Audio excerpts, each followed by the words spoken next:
and then I'll put.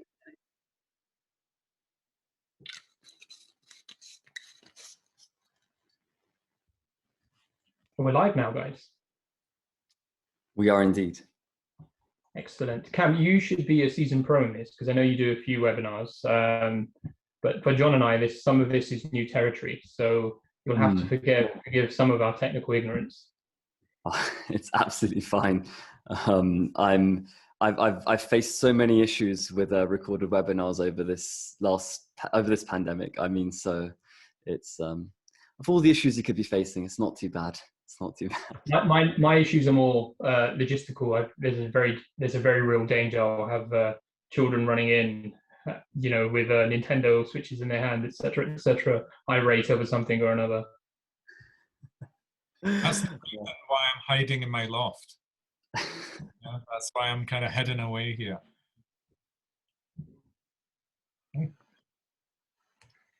Is there a way? Can you guys see attendees dropping in yet?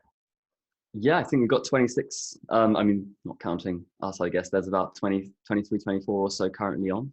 Hopefully, a few more to come, and then we can get going. All right.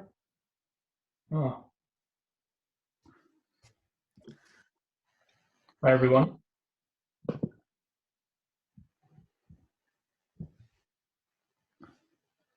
Okay, so I'm only seeing panelists at the moment. I just need to bring up the attendees as well.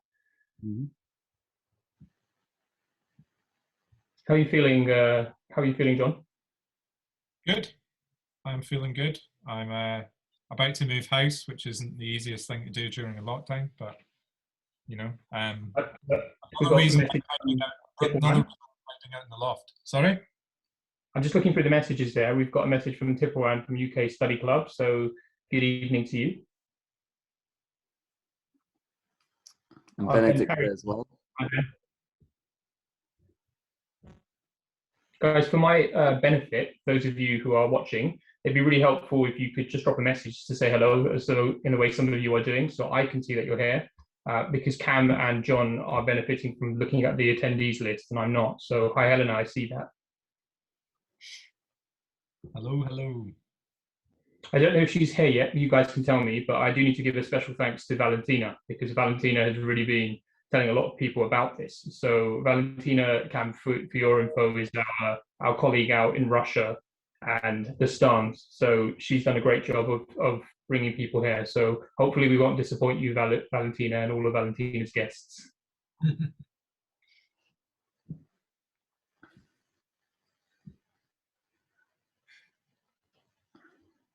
29 attendees. Excellent. So shall we kick off in just another minute? What do you guys think?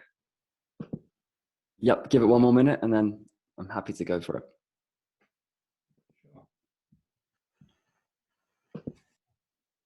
Just looking through the list now to see who I recognize, other than our existing students who are very, very important to us. I can see Giovanna. So good evening to you, Giovanna, who is a fantastic student well, you're all fantastic students, by the way, but is a fantastic student who I met earlier, it was last year, wasn't it, Giovanna, beginning of this year. And we've been exchanging a few emails about readings and those sorts of things as well. So I'm really glad you made it, Giovanna, and I hope everything's going around with your studies. I see Sean, who I spoke to, I think it was last week, and to Slima as well. So it's really good to see you guys. I think I'll probably stop listing through people because I'll end up offending people. It's like an Oscar speech when you forget. I know. I know. This is it always bothers me when someone starts listing people to thank. I know Mango's there thinking, what about me? Why isn't he mentioning me? Shall we start on the topic then, John, Cam? Do you think it's a good time to go? Yeah, absolutely.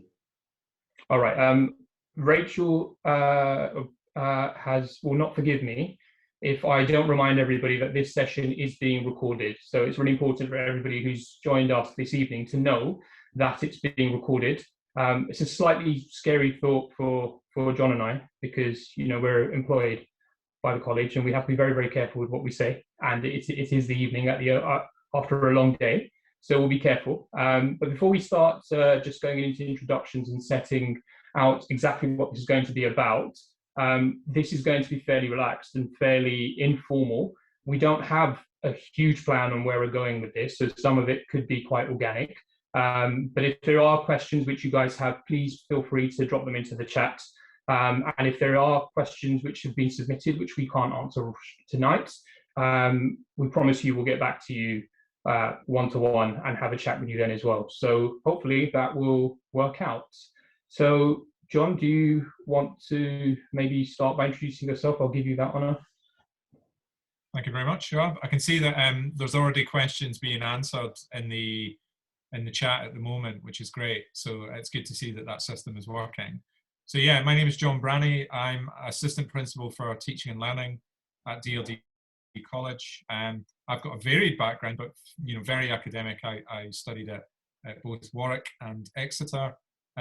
So yeah, I'm really looking forward to joining you guys and having a conversation around how to achieve an A star, or how to achieve academic success more broadly.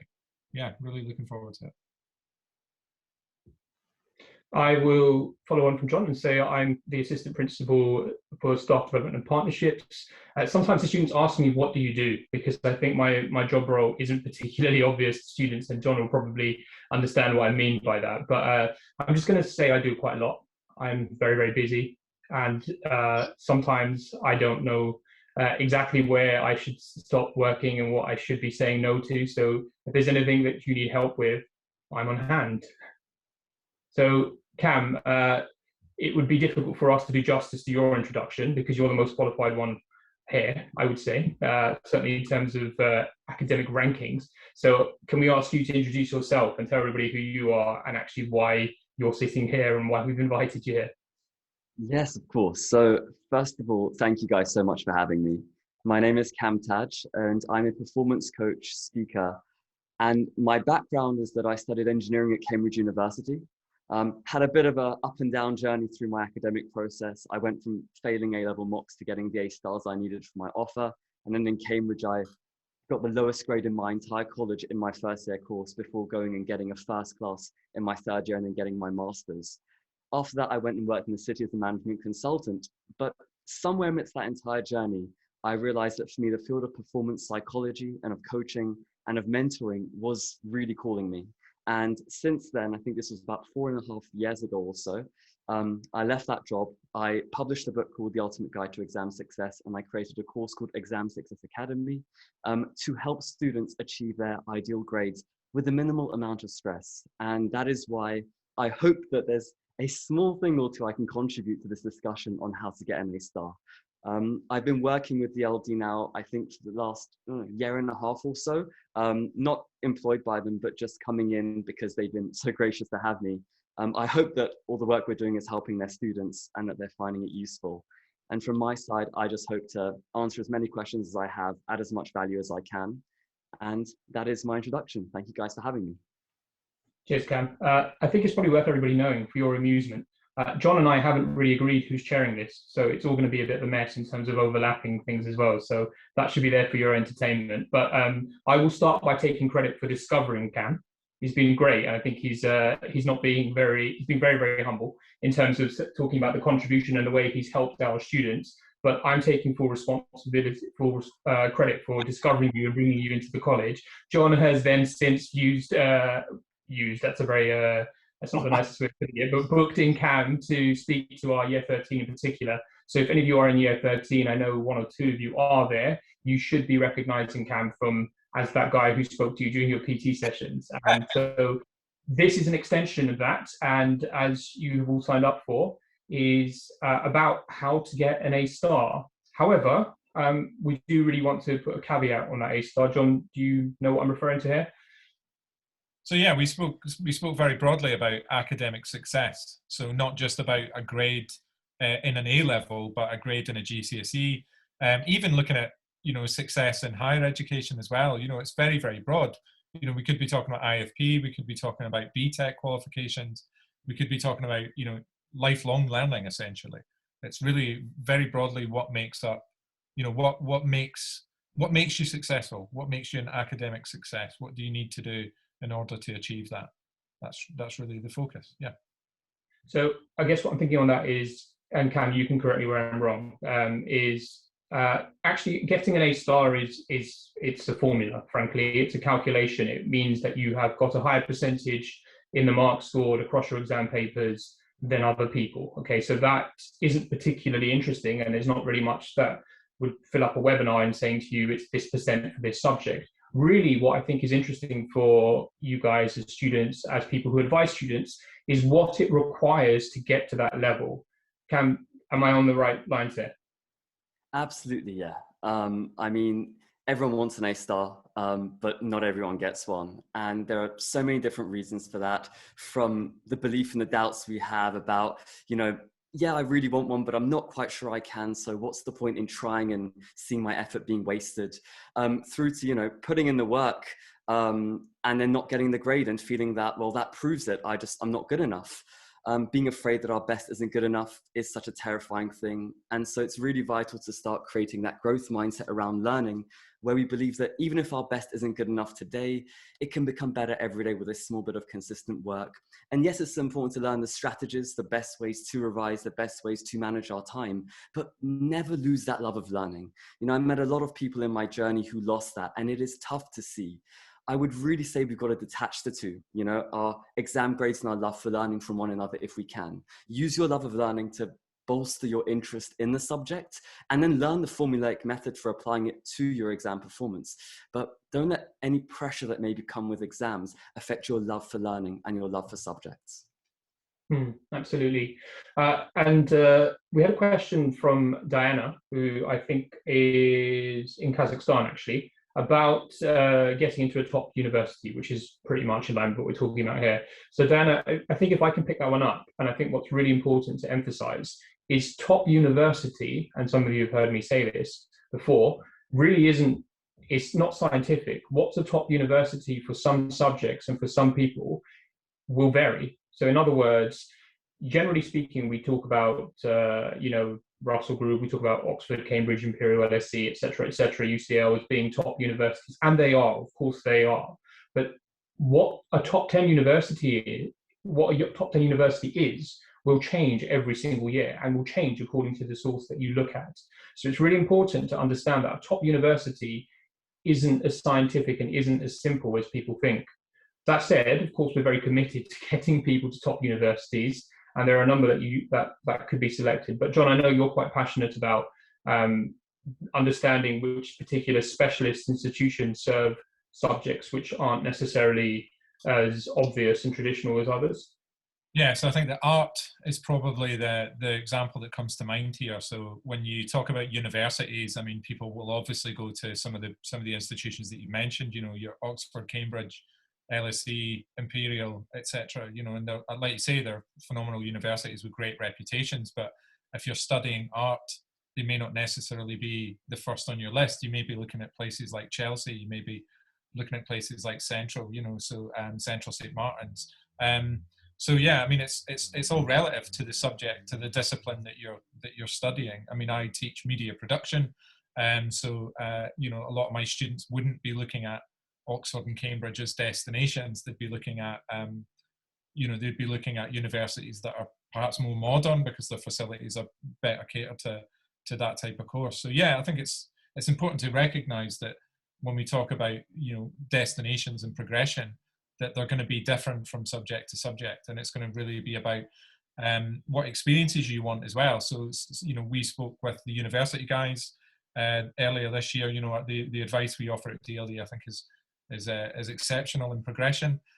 You know, it's about understanding the culture, how the culture differs at each university as well. So, you know, if a student is looking at a UK university or they're looking at a university in the US, they're going to have very different cultures around them and very different requirements for that matter. You know, they're going to put more emphasis on perhaps what you're doing outside of your academics, and it's interesting that that the conversation goes into that direction slightly, because I think that that's an important element to recognise, is that it's not necessarily just about being book smart and you know, revising and engaging with your studies. There's other elements that will improve and you know, increase your level of academic success.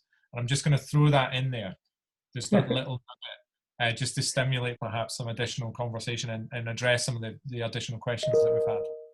So I think everyone here will know, and it's not going to be a surprise. There's no spoiler alert to the fact that, academic success is multifactorial. But Kam, obviously first class engineering, Cambridge, a huge amount of respect for that. And I think by definition, you're in a bracket which is considered academically successful. So perhaps you could share with us, were there any, and there might not be, but I'm just wondering were there any common traits or things that you observed about Cambridge students on engineering and obviously around college and campus? No, absolutely. For me, I think I really resonate that the top university for you may not be in line with what the ranking system says, just because I've seen as many people in Cambridge flourish as I've seen really crash and burn in that environment.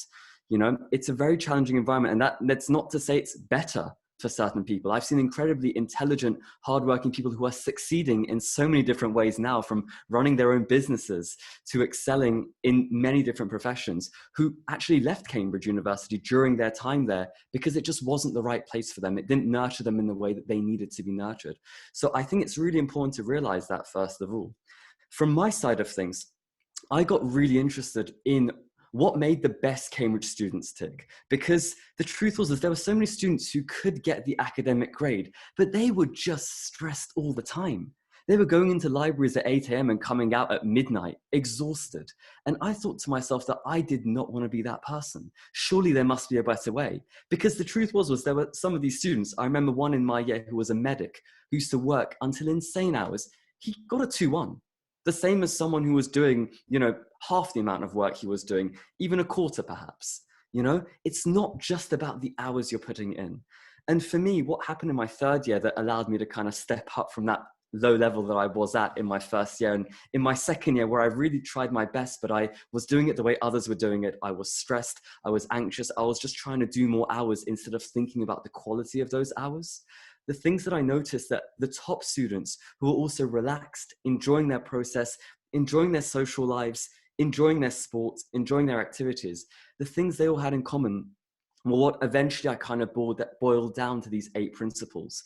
And 4 of those are to do with our academic process. So it's their ability to manage their time, right? And we can go in depth into that in terms of, and I think quite a few of the questions were around, how do you use your time efficiently? How do you plan your time? How do you build a schedule that you can keep to, and things like that. So that was so important. The second thing was managing their mind, their mindset. And again, I saw a few questions here around motivation. How do we stay motivated during lockdown to stick to our plans and stuff like that? And they had really mastered their mind. They could manage their stress. They could create motivation when they wanted. And it was just really amazing to see. The third thing was our studying tools and techniques and our strategy. So they knew exactly how to study in line with what level they were currently at, the subject they were studying, to enable them to really optimize their performance. And the fourth thing in that kind of studying process was on-the-day performance. So now doing their preparation justice by coming in on the day and actually being present and focused in that exam. But here's the thing. These things are not groundbreaking in and of themselves. The trend I noticed in these students that meant that they were also happy and healthy and fulfilled, as well as incredibly academically successful, was their lifestyles. They really had healthy habits in terms of physical activity and movement. Their nutrition and hydration was a lot better than the average student. They were actually thinking about what fueled their body and making sure they were hydrating well. Not to say they couldn't enjoy their life as well and go for a night out, but in general, that balance was very, very, very much towards that health side of things. Their sleep, they really treasured that, especially the ones who are athletes as well as students, really performing well. They really prioritized their sleep, and they weren't afraid to do so. And as a result, they enjoyed their social activities more, as well as really excelling and focusing on their work. When they were doing their work, they were fully present with it. They weren't tired and sleep deprived, and as a result, studying inefficiently. And then they had the right support groups around them. They had the right people around them to nurture them, to inspire them, to support them, to uplift them, to mentor them, and to coach them as needed to get to where they wanted to go. So these kind of 8 principles, so to speak, were what I noticed that these students all had in common. And they were what I tried to bring into my life in that third year. And that's what enabled me to actually achieve that grade. And in the end, decide to kind of share those principles through the course and the book that I've created. So that is what I kind of noticed around that process towards getting into top universities, excelling academically. Awesome, awesome. I noticed, Cam, that you used the word balance there, and I don't mind, since you've all logged in for the evening, I will tell you that's my cop out. You know, when people ask you those annoying questions of sum yourself up in one word. In one word, describe yourself. My answer is always balanced, because it covers a bit of everything as well. So you can steal that. But Cam, John and I have heard this a few times. Tell us, or remind us, when you say, you know, it started off tough for you and it got better, in a nutshell, can you just describe what you mean? Because John and I know, but I'm not sure everybody knows. But Cambridge obviously started off tough for you, and you went, and just, you know what I'm talking about. If you go ahead. Yeah, of course. I mean, that's just part of the story and the experience that I had there. I mean, look, when I came into Cambridge, my mindset was all over the place. You know, I'd come in getting an A star in further maths, which I'd worked so hard for. But part of the reason I'd worked so hard for it was because I kind of didn't expect it. So I wasn't afraid to fail at it. But once I got to Cambridge, I was suddenly so afraid of trying my best and my best not being good enough. And so I kind of held back from doing my best so I could make an excuse for myself that, hey, if it doesn't go to plan, if it doesn't go well, it's okay. You're still smart. It's okay. You just, you know, didn't do your absolute best that you could have done. But if you had, you'd have surely excelled. And that lie I told myself really, really caused my confidence to drop. And what happened was that kept going in my second year, but I was trying to just ignore it. I used sport as my coping mechanism whenever things got too tough. I would just throw myself into that. But unfortunately, what happened towards the end of my second year and the start of my third was that a lot of things that I'd kind of counted on, not just academically, but in my general life, they all kind of slowly started falling apart and showing me the kind of the flaws in this armor. Are you going to give us the stats of your marks, or is that not for here? Yeah, sure. So I mean, in my A-level mock in further maths, let's say, so 6 months before my actual exam, I scored 28% in a further maths 2 module 2 mock, and I had to go from that to a 90% when I got my offer just 28% in your mock. 28 to 90. So in that test for FP2, I ended up getting 85. What pulled me up was my 100. I got 100 in mechanics and statistics, which I just worked so hard for, and I'm very, very grateful for. But I had to go from 28 to 85. I managed to do that in 6 months, 5 months or so, while also getting the A stars I needed in chemistry as well, and straight maths and extended project qualification. And then in Cambridge, my first year, I scored 50.8%, I think it was. So just scraping a 2-2 essentially. I was the lowest mark in Churchill College in natural sciences, which was my first year course. In second year, I specialized in chemical engineering. I gave my all, especially towards the end. I got 59.8%, so 0.2% away from the grade I needed. And I cried when I got that grade because emotionally, I'd actually invested my best in it. And to find out my best wasn't good enough was just so disheartening. And so instead, I kind of came in start of third year, and I'd just been met with another time when my best had actually fallen short. The relationship I was in had unfortunately ended, so I was feeling really, really low. That was one of my biggest incentives for coming back to Cambridge, was the person I was seeing. And unfortunately, that was gone all of a sudden. I couldn't do my sports because I'd injured my back quite seriously. Over the summer, I'd been seeing a physio because I couldn't put my socks on in the morning. My back was so bad. So I didn't even have that coping mechanism or outlet for my journey. I've been rejected from a re-internship I'd applied for as well, so I wasn't feeling good about my future. And again, my confidence academically was just destroyed. I'd lost a lot of friends because I devoted too much time to the relationship. And the worst part of it all, I know, right? Just to add to it. And then the worst part of it was something that I created, and I can take ownership of that. This was complete lie, but it was what I was telling myself, was that now I'd failed my family. And I was the first of my family to go to Cambridge, and I thought I'd failed them. Somehow I'd failed them because I'd just been messing up these last few years. And that combination of those things, which I described as falling very far, very fast. It's not rock bottom. I had a roof over my head. I had food on my table. It's all good. But I fell very far, very fast. And you're going to break some bones. You're going to break your ego, so to speak, when that happens. And that led me down a really, really dark path where I was seriously contemplating dropping out of Cambridge. I was on my way out. And what saved me and what got me down that path of, hey, what's everyone else doing that's really succeeding, and what can I do to change that situation, was I got support. I got the help I needed to help me get my mind back on track. Because without our health and well-being, there is no point to that performance and that crazy high level. The number of friends I have from Cambridge now who achieved double firsts and work in law firms and were top tennis players, who've now gone through mental health challenges and their entire careers have kind of halted, frozen because of what they're going through. There really is, we just can't take that for granted. And so I, summoned my courage and asked for help. And that was what enabled me to see that hope, that belief in myself that perhaps I could change the situation. And any change I made from that journey on was due to others around me, to standing on the shoulders of the giants who supported me during that time. Cheers for that, Cam. Should we, John, punch through some of these questions then? Yeah, so we've got 2 questions. One is, what is the #1 tip for an upcoming student? Which is a really interesting one. And the second is, since the majority of students are learning online, what caveats and scope is there to support them to have good grades? I think, if I take the online one just initially, if I may, because we've had some conversations about this very recently, I think even just tapping into some of the concepts that you're talking about there, Cam, and some of the things that we've talked about in terms of balance, just to rip off the word that Shuab was using. I'll just answer all the questions with balanced. Balanced. Just be balanced. Depends. The majority of students, they're learning online. They might be chained to a computer for a large portion of the day. I think it's healthy for them to have outlets that take them away from that as well. So whilst I'm, a big proponent of putting the hours in and having a healthy work ethic, I think that can only be maintained if you're supporting that with the pastoral elements. As an award-winning school for our pastoral support, I think we fully understand the need for that balance. To come back to that word. So I think that in terms of the majority of students learning online, what can they do to support them in achieving good grades? It's really about maintaining a positive mindset. And understanding that it's not just about being chained to your computer, day in, day out.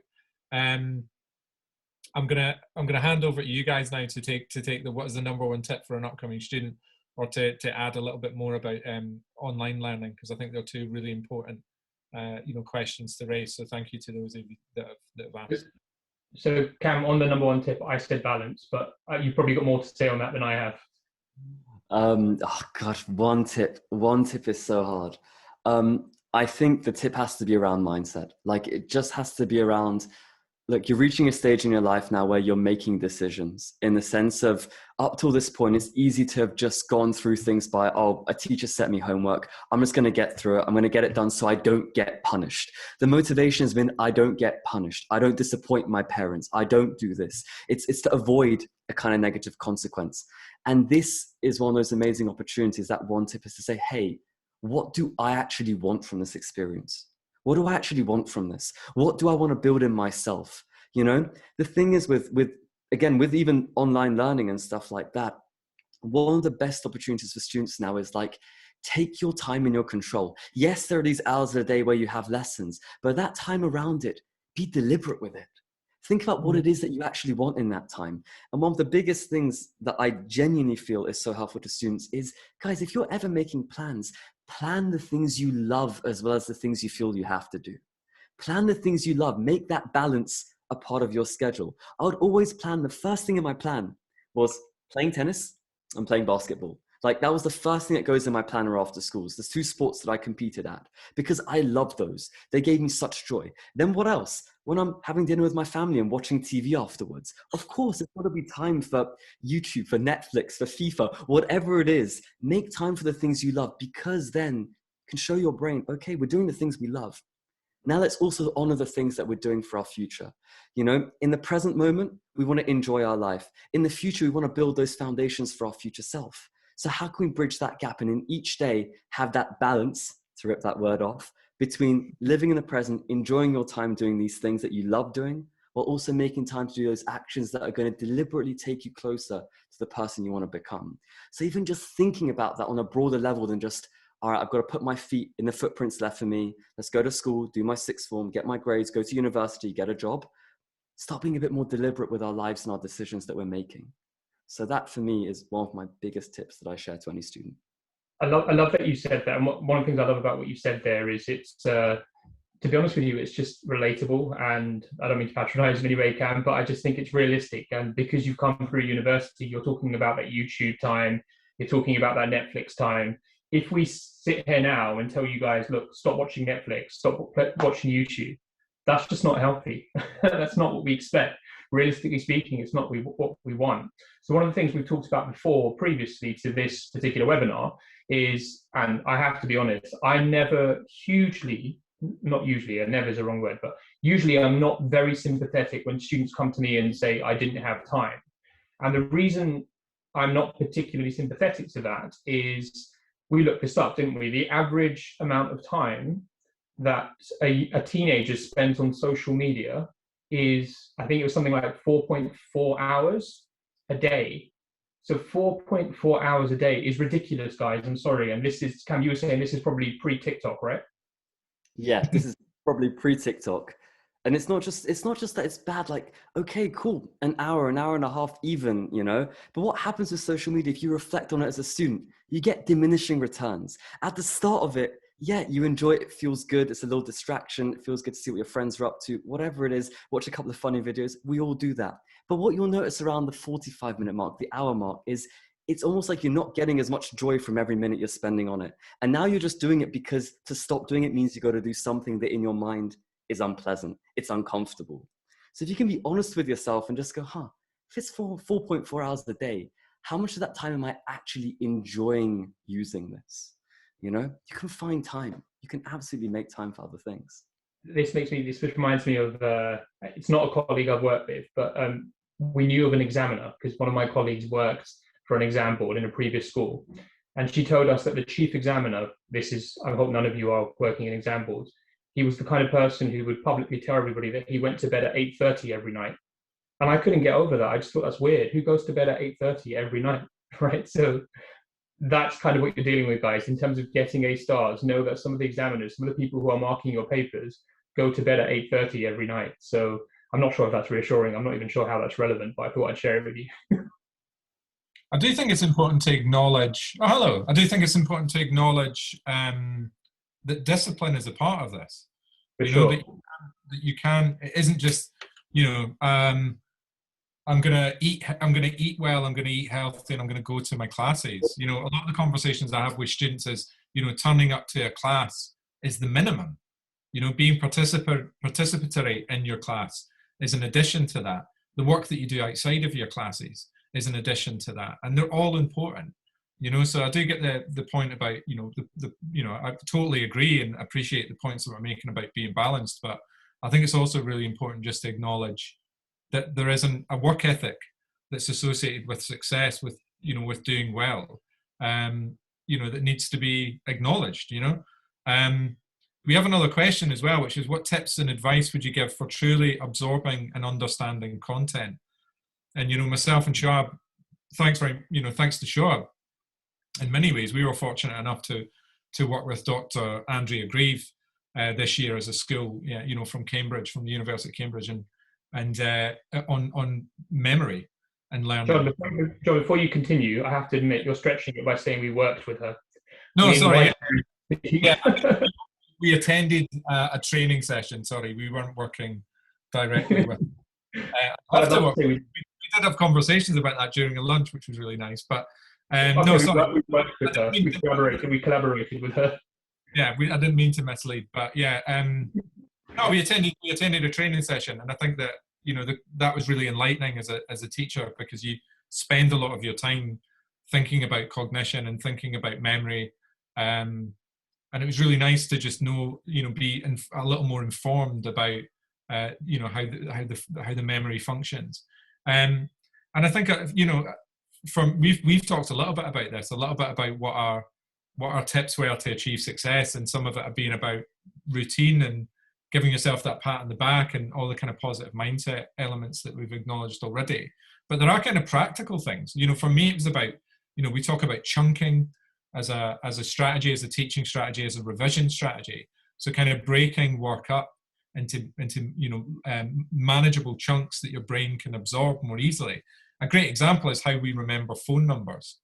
Or you might remember something because you've got a little song that plays in your head because the song breaks it up rhythmically. And that really worked for me. Things like that really worked for me. I used to revise for an exam by breaking an A4 sheet of paper up into 4 sections. So I was basically chunking. I was breaking down what I needed to revise into sections. But I mean, there isn't necessarily you know, that's one example of which there are a plethora. There isn't really one strategy that's going to work for everyone. And this is something I had to learn the hard way. I'll give you a little anecdote if you'll indulge me for a minute.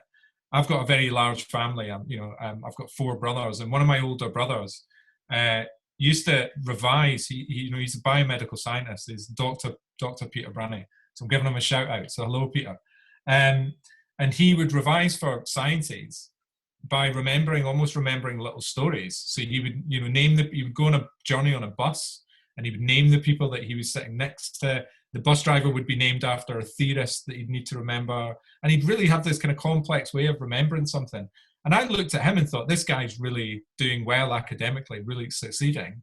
I'm going to take a cue from him. So I took this approach that he had and tried to apply it myself, thinking like, I'll come up with this little narrative, and it did not work for me. That was not a strategy that my brain enjoyed and found any pleasure in. And so, for me, it was very much about being more kind of methodical and practical, and using kind of graphic organizers to break down that content. So yeah, I think it's about, just to kind of underline that point, I suppose, it's just about recognizing that there's a multitude of different ways to learn and absorb content, and really finding what works for you. And I'll be honest, that's one of the things as a teacher that I love. As teachers, we're almost like detectives in a way, and we like to learn about how our students learn.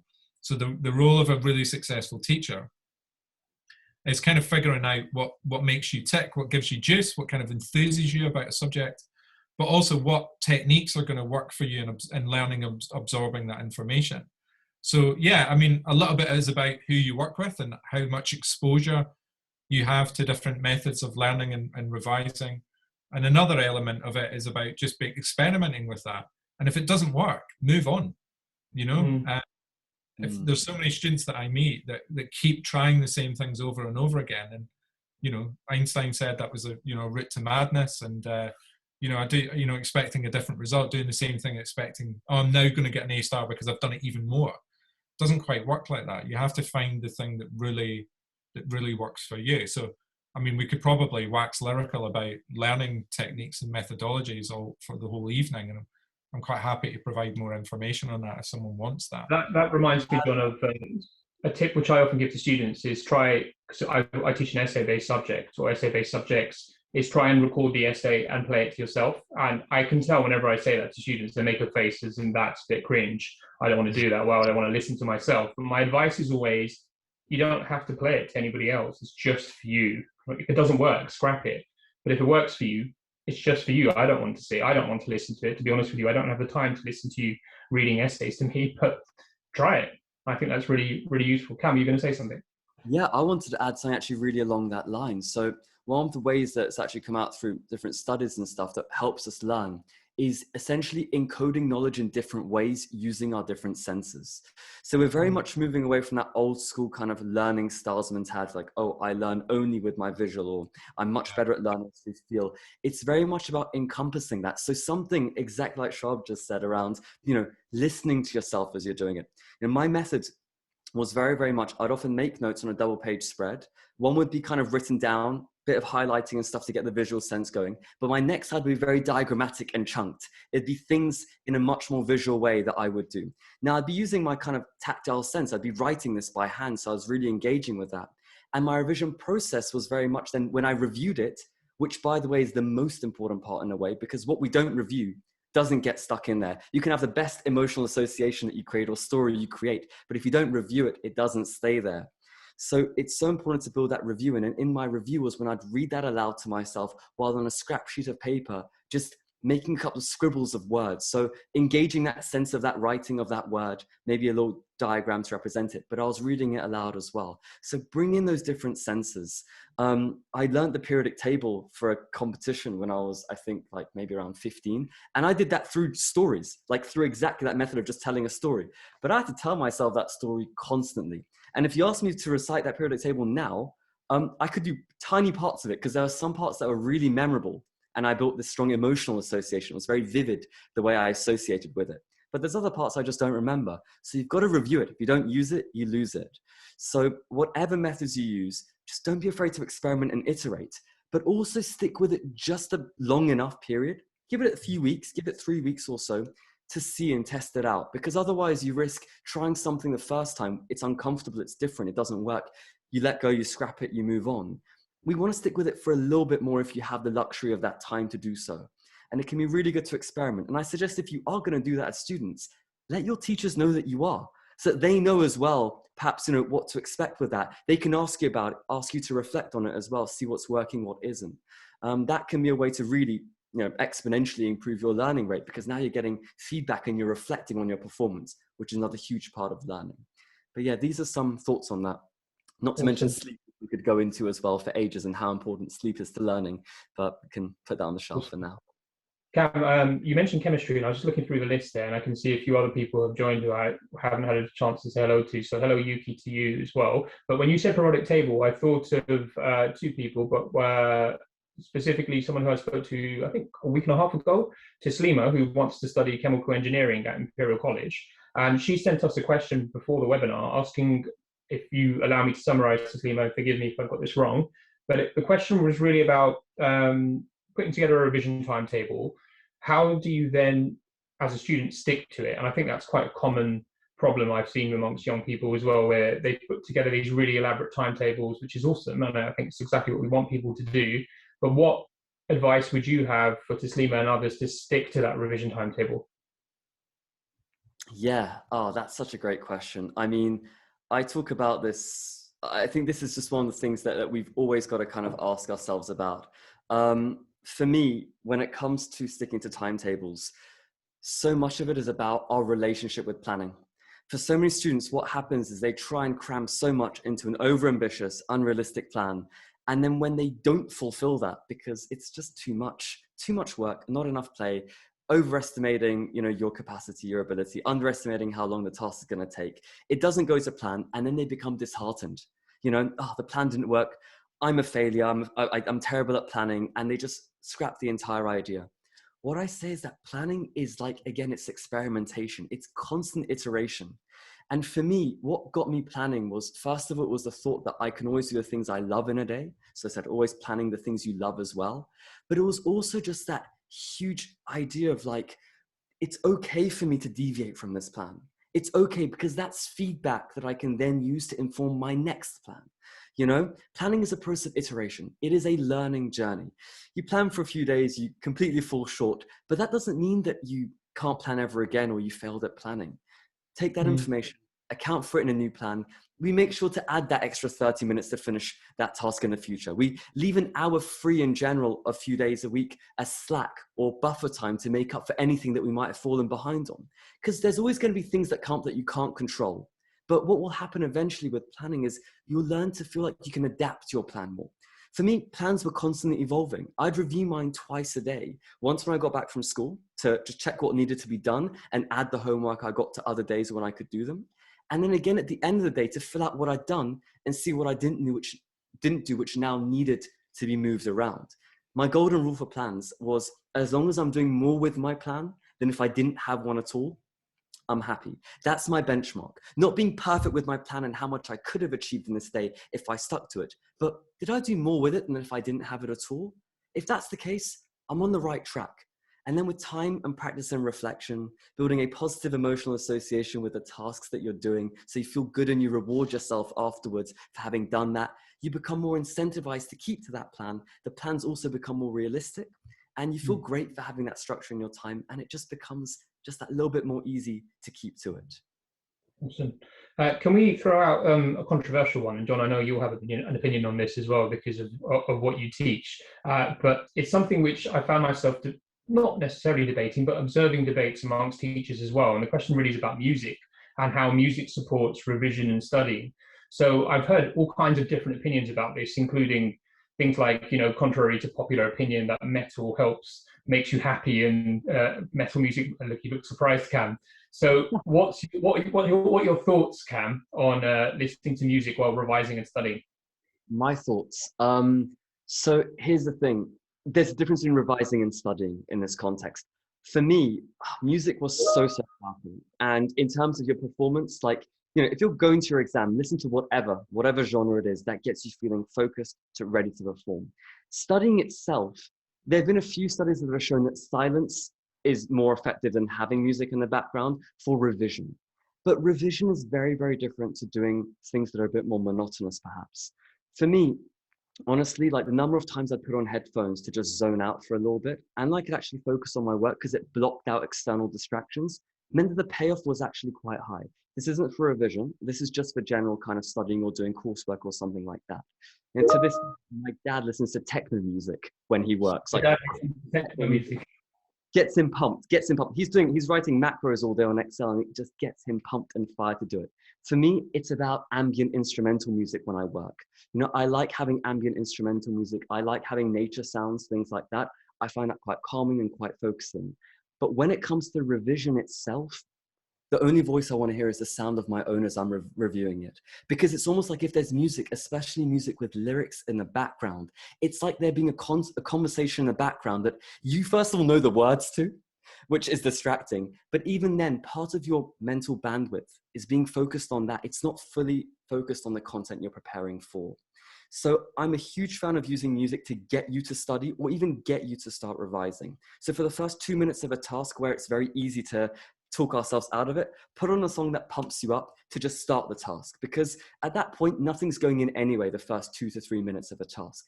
But then once you're in that groove and you're behind your desk and you started writing your notes or doing that past paper, whatever it is, then turn it off and just re-engage with the work fully in that way. It just breaks down that initial kind of inertia we have to get going.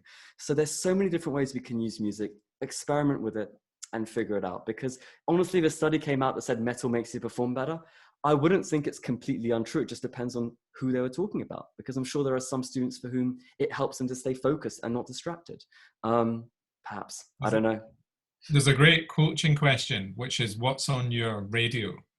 You know, and as you know, as a school that really appreciates the link between the pastoral and the academic, you know, thinking about coaching and mindset and some of the ideas that you're tapping into there. And I really think we need to work with your dad and bring him in to talk about the impact of techno music. I think that sounds amazing. If you ever want to run a course on project management, he's your man. He loves it. Sounds amazing. We've got the wrong Taj. We've got the wrong one. Exactly. We picked the wrong one. But yeah, just thinking about what's on your radio, and I think it's something that most people can resonate with. You know, it's quite an easy one to hang an idea onto. You know, we've all got a tune that gets us up at a wedding, you know, to dance on the dance floor. We've all got something that really gives us energy. But we may not necessarily join the dots between that and our study. And I think it's also important to look at habits that are healthy, and music is a pretty good one in that respect. You know, coming back to what you mentioned about patting yourself on the back and rewarding yourself. When I was doing my master's, I rewarded myself with biscuits, and it definitely took me some time to readjust myself and find balance, to use that word, quite literally balance, because John, sorry to interrupt. We've got some students here, so you have to disclose which biscuits they were now, so people know how to. They were chocolate digestives. I don't even go there now. I can't even think about it. It's too much. We've got some. I do want to, you know, recognize that we're getting some comments through. So thanks to those that are typing in questions and typing into the chat. We are kind of keeping an eye on them. I'm just going to draw our attention to a couple of those questions, if we don't mind. So one is, do you believe using a device such as an iPad for writing notes is more advantageous than writing on paper? So even thinking about the wider implications of the use of technology could be quite interesting. And the second one is, how do you keep a sufficient energy level so you can not only prepare for exams but also deal with other things, which I think is a really great question. So I don't know, Kam, do you want to give one of those a shot? Yeah. So the clarification here is iPad for writing notes. Does that mean typing on it, or actually like you know, using like one of those pens that you can, like a stylus that you can use to write on it?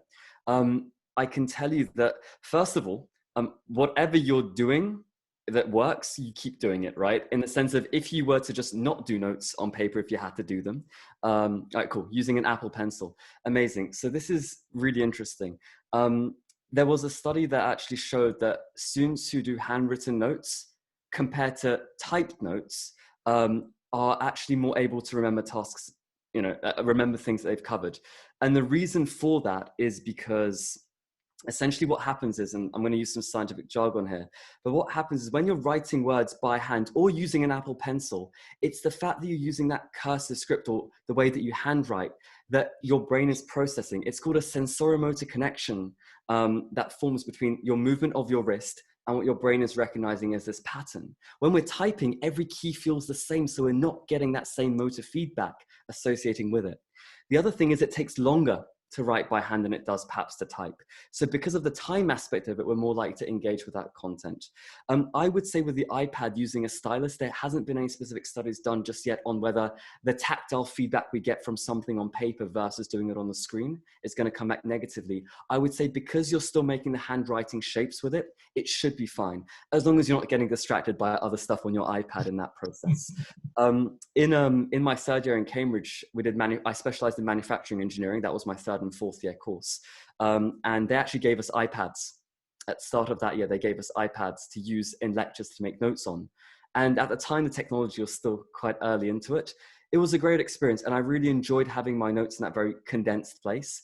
I did then go and do my handwritten versions of it when I had the time to do so, because I found that way of learning it was easy for me to draw diagrams. I felt more engaged with it. I'd get quite frustrated when my hand would accidentally touch it or whatever, because I'm left-handed, it would go on the screen and it would cause like little problems. So I grew a bit frustrated. I wasn't patient enough to make the most of it. But if you're used to that and you found it quite useful, stick with it. If it's got you doing stuff as opposed to not doing it, then it's good, and keep it up. So go for it. Can I just add to that? It's really interesting listening to that study, Cam. And I think everything you're saying, because from what I understood, the study was comparing typing to writing things by hand, and you're obviously losing a lot by typing. I guess you're losing far, far more by those situations where John and I will write something on the board and say, note this down, and a student will grab their phone and take a picture of it, and that will be the notes done. Which, by the way, I don't think is useless, and I do myself. I take pictures of things to refer back to. But I think my advice to students is always, I've probably got about 16,000 photos on my phone. If you want to take a picture of something to refer back to quickly and easily, fine, but don't think it's the same thing as writing it down, because one, will you go back to it? And two, all the stuff that you just said and described right now, that's backed up by academic research in terms of actually shifting things into your long-term memory, which is one of the questions which we had as well from, I think it was Sean, who was asking about shifting things into long-term memory as well. Yeah, no, absolutely. If anyone wants references to these studies, by the way, please do let me know. They're all from my Exam Success Academy course and stuff, but I'm happy to just copy the links in for you guys to check out, make sure they're all thoroughly vetted and stuff. But no, definitely good to keep in mind. Good. We've got some more questions, haven't we, John? Yeah, so the second question that I don't think we've answered yet was about maintaining energy levels. I think we've tapped into this a little bit, and I think that, we mentioned sleep. So I think that rest, a lot of people will think, I need to put more time into my studies and I need to remain active. We talked about being active. I mean, compressing all that, fitting that into a day can be quite tough. And people might steal time away from their sleep. That sleep is really important, not only in resting and maintaining a good amount of energy, but also in processing cognitively, storing and processing that information. Your memory needs that sleep. And it's how our brain absorbs that information. So I think sleep, is a really important thing to acknowledge here. And also kind of that balance again, coming back to the, I suppose, what is fast becoming the core thread that runs through this webinar is balance, is maintaining kind of a healthy lifestyle and mindset with a really healthy approach to your studies. I don't know if there's anybody else that wants to feed into the question about sufficient energy before we move on. I have one practical tip for this, which is notice the attitude with which you're doing your tasks, right? Because if your self-talk before you start working or studying is, oh God, I don't want to do this. I hate this. I can't be bothered. I wish I was doing something else, right? What's happening is you are now expending a lot more mental energy convincing yourself to sit down and do this. And then as you're doing it, you're still talking yourself out of it. You're losing focus. You're doing these things. What happens is when you finish that task, not only is it taken longer, but you've expended more energy getting to the end of it, which means you now have less energy to use on other things, whether things that you enjoy or other tasks. One of the most powerful ways to kind of check that is essentially working on your self-talk before starting a task. even if it's as much as just a, hey, all right, my mind's ready for this. I'm ready for this. Here we go. 25 minutes focused. I'm going to make this happen. And just committing to that 25-minute period, not with a negative mindset of, I just want to get this done out of the way. What if I can't do this? Stressing about exams in the future and what happens if I don't understand this. Again, all of those mental thoughts and that anxiety are taking away from this moment and the energy you have here. It's energy being wasted, so to speak, which could otherwise be transferred more effectively to the task that you're doing right now. So really, really monitor that self-talk, because what you'll actually find when you do this is you have more energy when you leave that task than you would have done if you had instead been kind of like, I don't want to do this. I really dislike this. I'm so stressed. I'm so worried about this. Will it even help me get my grade? So watch your self-talk before the task and after the task. And then after that task is done, it becomes about, you know what, doing things like checking your phone or, you know, watching an episode of something. It doesn't replenish your mental resources. Whereas things like going for a walk and actually giving your brain time to defocus when you're just kind of just daydreaming in a way actually does help to defocus in that way. So of course, too much walking, doing 2 hours of walking as a form of procrastination is not ideal either. But it becomes about realizing that there's a short time frame in which that defocus time or that deep rest helps us to almost get some energy back. That violates laws of physics, but think of it as you're transferring energy in a different way, as opposed to it being wasted in the form of heat and light, as it was always wasted in when we were doing physics back in the day. So really good to keep that. Yeah, I think it's why it's really important to think about course options and to think about subjects that really give you a buzz and motivate you. You know, I teach film and media. It isn't work to me. You know, I get up in the morning, I'm reading, you know, Hollywood Reporter. I'm looking at some of the trade press about the industry. You know, I'm reading watching, you know, like some people are now coming to this webinar to learn about learning, I hope. You know, you're doing it because you have a joy and a passion and a want for it. You're not doing it because it feels laborious. And that was a big deal for me personally, is making sure I was making the right choices, that things that resonated with me gave me that buzz. But, you know, when we do interviews as part of our admissions process, you know, we do have conversations around subject options and even progression. And are you choosing the things that you're really passionate about? How are you demonstrating that passion and enthusiasm?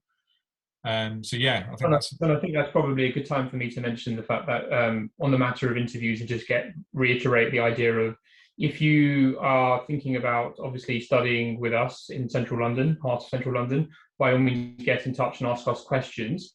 But even if you're just looking for some advice about university or A-levels and you've no intention of studying with us, we're quite happy to advise on those sorts of things as well. Because as John has mentioned, this is something that we're particularly passionate about and that we enjoy. Hopefully you will know, because you've registered for this website, so you've gone through the right channels. But on Thursday, the 25th, we do have an open evening as well, which will be online.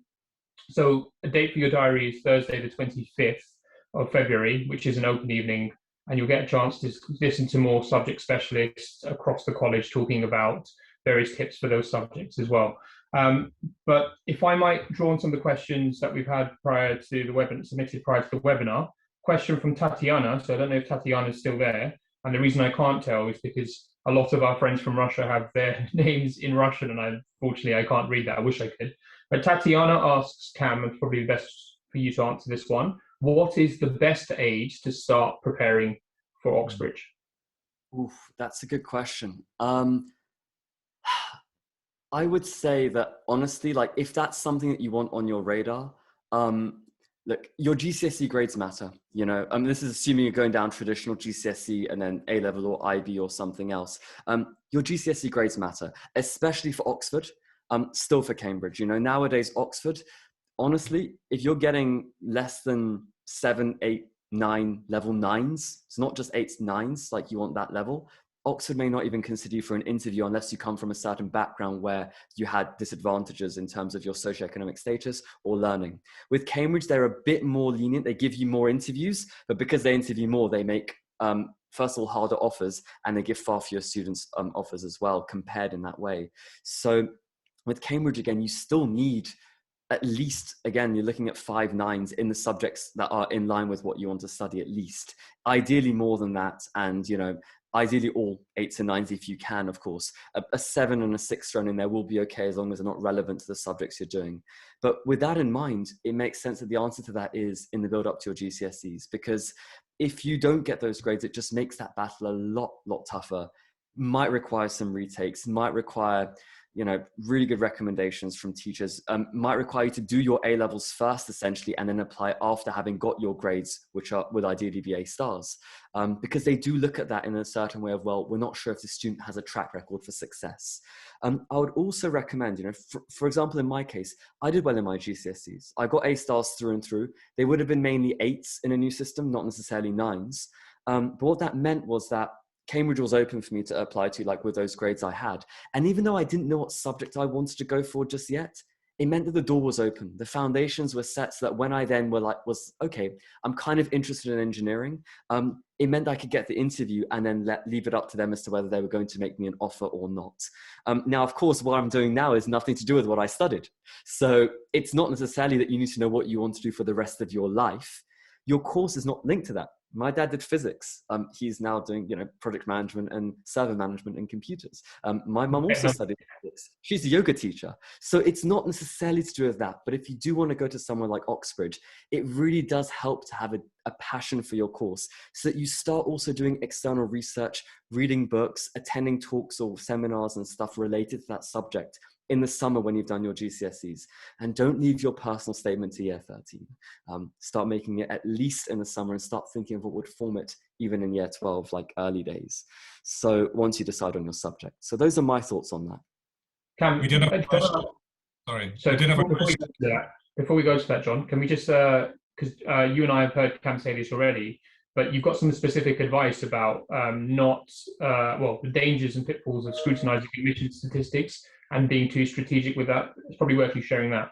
Yes, I wish I could actually load this up, but there was a PowerPoint slide which was brilliant, which was how essentially some people decide to game the system, where they'll look in the past at colleges which say took more students from a certain background, or took students who took really few students for that course, or took a lot of students for that course, and they go, oh, okay, well, I should apply there. Or if they had loads of students applying there, they go, well, I'm going to apply to a different one.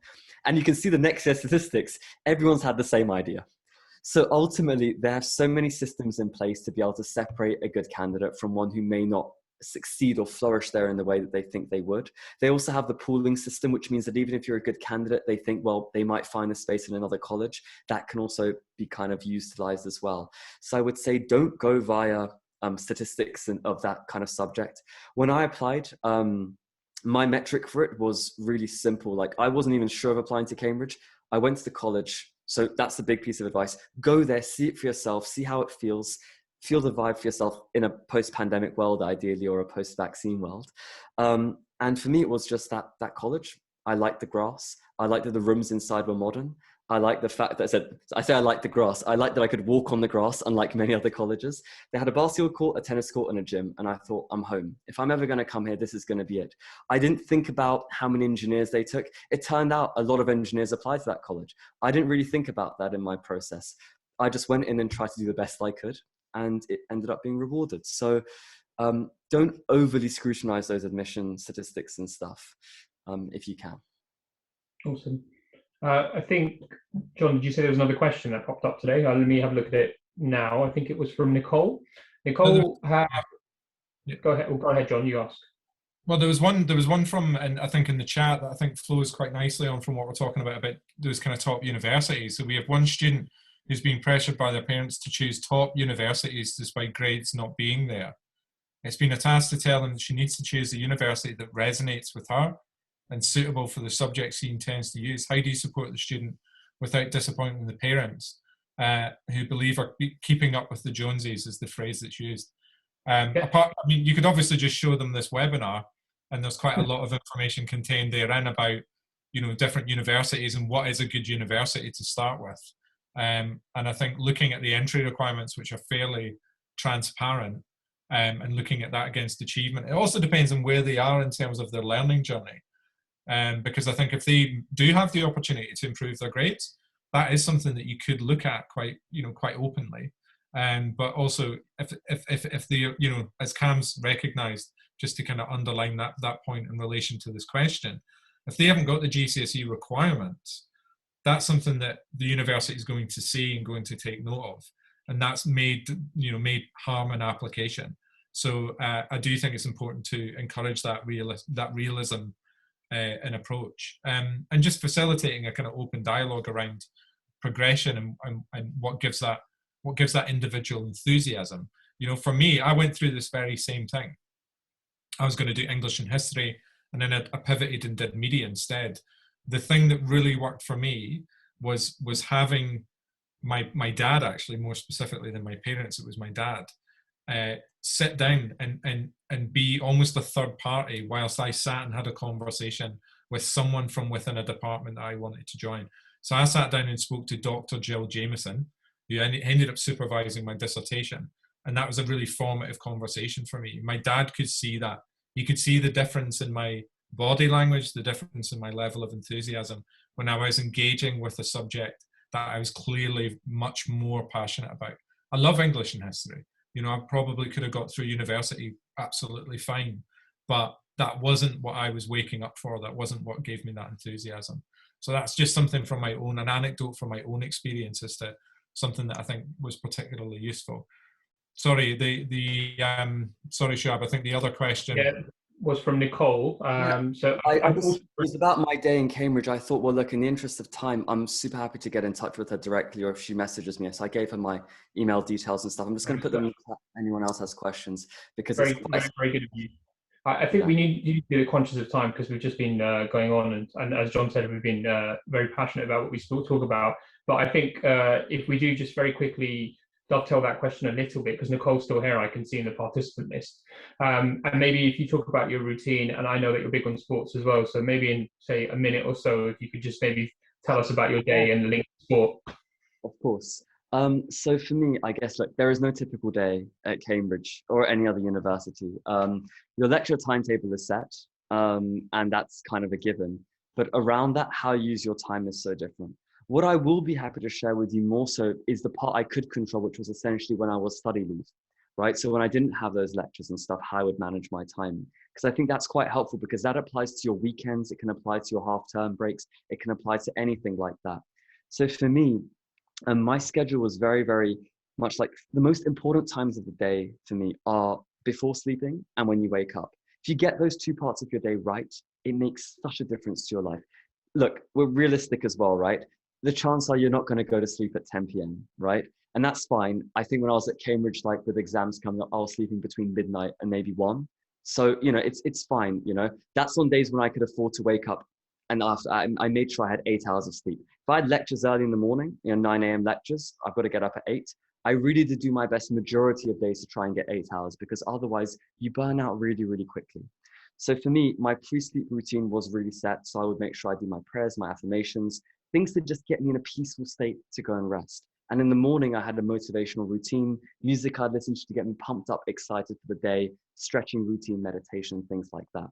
And then what I'd often do is, again, this was my kind of schedule, was if I started working at, say, 9:30 or 10, I'd work quite steadily for 2 hours in kind of like maybe 45-minute working, 5-10 minute break kind of patterns. Then I'd go for a walk and get some lunch, come back and cook that, and then go for a walk around the field having eaten my lunch.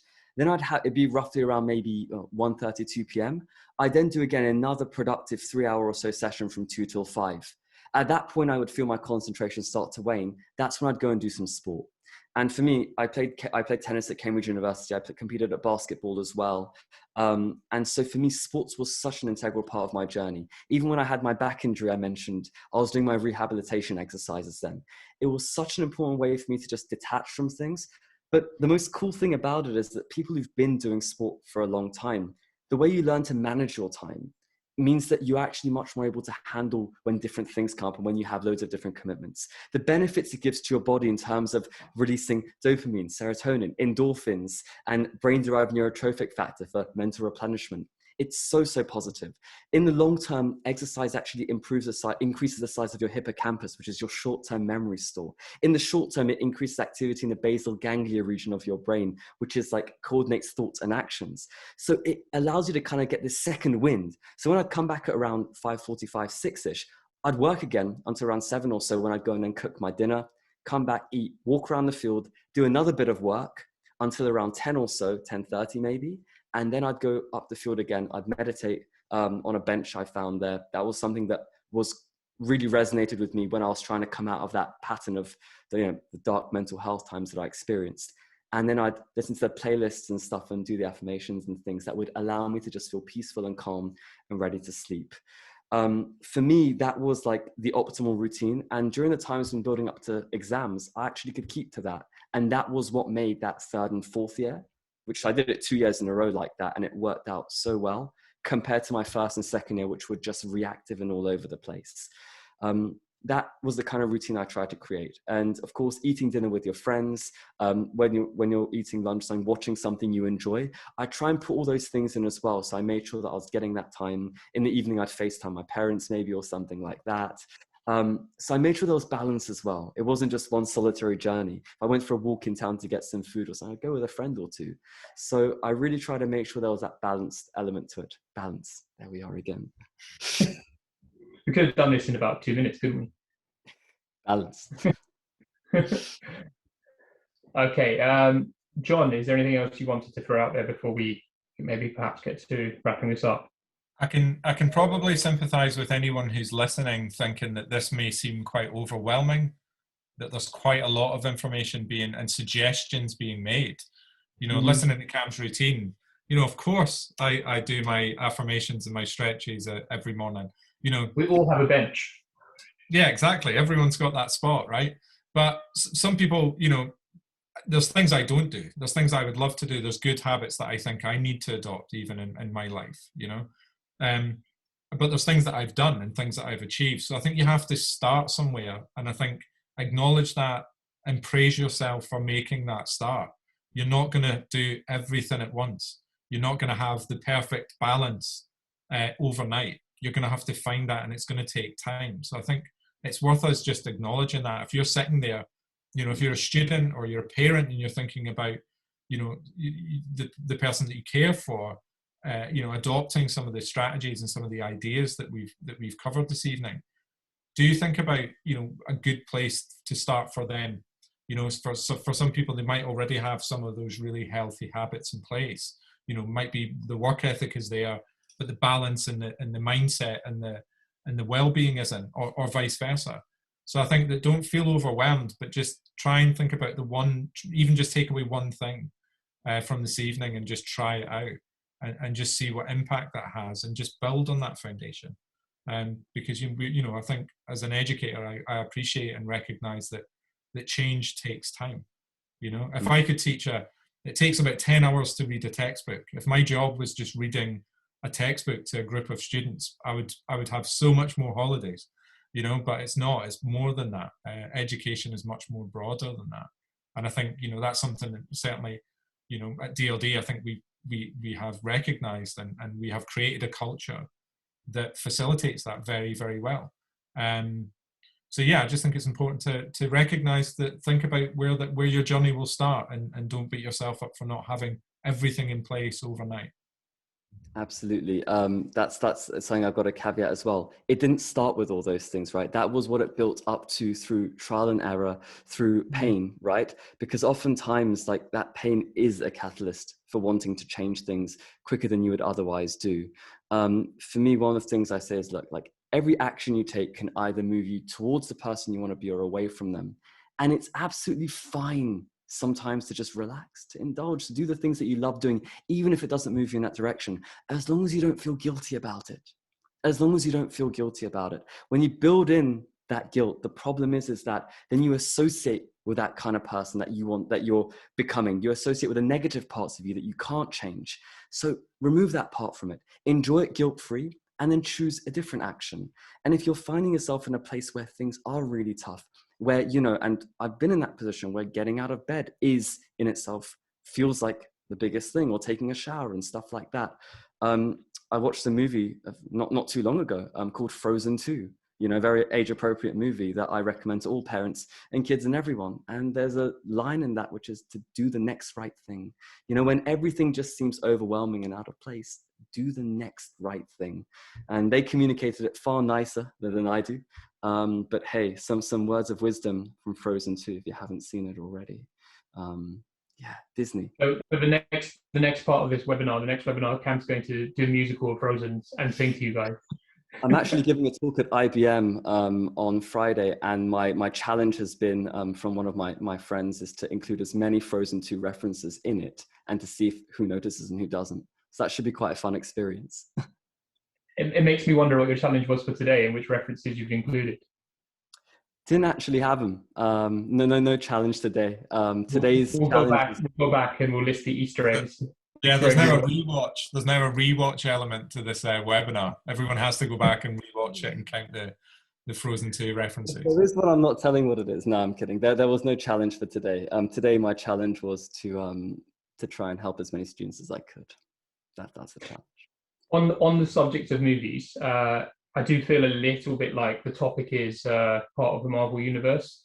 I feel like a bit of an Avenger, I have to confess. And maybe it's me inflating my own ego, but I feel like this should be the first of maybe a series of other discussions which we have, perhaps a bit more focused in weeks and months to come. So if you guys online are interested in those, I think we're happy to talk about, of course, what our passions are. And of course, those can be put on and those can be facilitated as well. So Cam, are you up for that? Maybe some more in the future? I would be absolutely up to. I know there were some questions we were asked before around motivation, you know, how to manage expectations, creating motivation in lockdown, these kind of things. And I think those are such important topics as well. From my side of things, I'll always be around to help. And I am so grateful to you guys at DLD for giving me the opportunity to take part in these kind of things. Like, guys, I don't say this lightly. I've found it such a joy working with DLD College.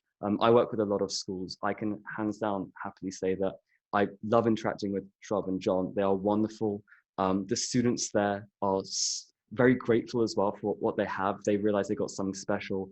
It's not every school that gets named kind of one of the top schools leading in terms of mental health, as well as being independent boarding school of the year. Like, it's a great school. I'm not getting paid in any way to say any of these things. I'm just very grateful for the fact that I got to work with you guys. And so I am super happy to do things like this going forwards. As long as it adds value, I'll be there. Thanks, Cam. Thanks so much. I mean, that means a lot. And, you know, we consider you a friend of the college, as we do everybody else who joined us today. Some of you are students, some of you are staff. So the way I see things is all of you guys who have signed up to this webinar today are actually joining a group, essentially, which is focused on academic attainment. So by all means, get in touch with us. We will let you know of similar events coming up in the future as well. So thank you to everybody who's given up their time today and allowed us to invade your homes this evening and help you have an idea of what it takes to develop those academic skills and habits to reach for those A stars and top universities. So that's probably all I need to say, but I'll probably give the final thought to Mr. Branny. My final thought. I'm going to come back to what's on your radio. So I'm going to just leave that question as for everyone to think about. You know, when they go away now, are you going to watch Frozen 2 and look out for the references that Cam's already pointed to? What I would encourage you to do is to think about what's on your radio and think about a song, to just start that playlist and think about what gives you energy, what makes you feel incredibly positive, and kind of soundtrack your learning journey. You know, give yourself a song that's going to take you on the first step of what I hope is a very transformative and impactful journey. So yeah, that would be my final thought and almost my little task, my challenge. You know, Cam's got his for IBM. Everyone's got a challenge now to take away from this evening. So yeah, definitely think about, you know, a motivational playlist. Excellent. My challenge will be to order something off Deliveroo for my hungry family next door. So I'm going to do that. And thank you again, Cam, and thank everybody else for joining us today. Hopefully we'll be in touch with future events. And of course, just to remind you that we have our open evening coming up on the 25th. You're all very welcome to join. And I think Cam has dropped his email address into the chat. Cam, are you happy for people to reach out to you directly? Yes, absolutely. My email address is just contact@kamtaj.com, spelled as you can see over here. My website is examsuccessacademy.com, and you can message me via that, or even find me on Instagram @kamtajcoaching. So I'm around, I'm available. I appreciate, I said, any questions in any way if I can help, just let me know. Thank you guys so much for having me. Excellent. Thanks very much, everybody. Have a great evening. Take care. Bye-bye. Amazing. Take care.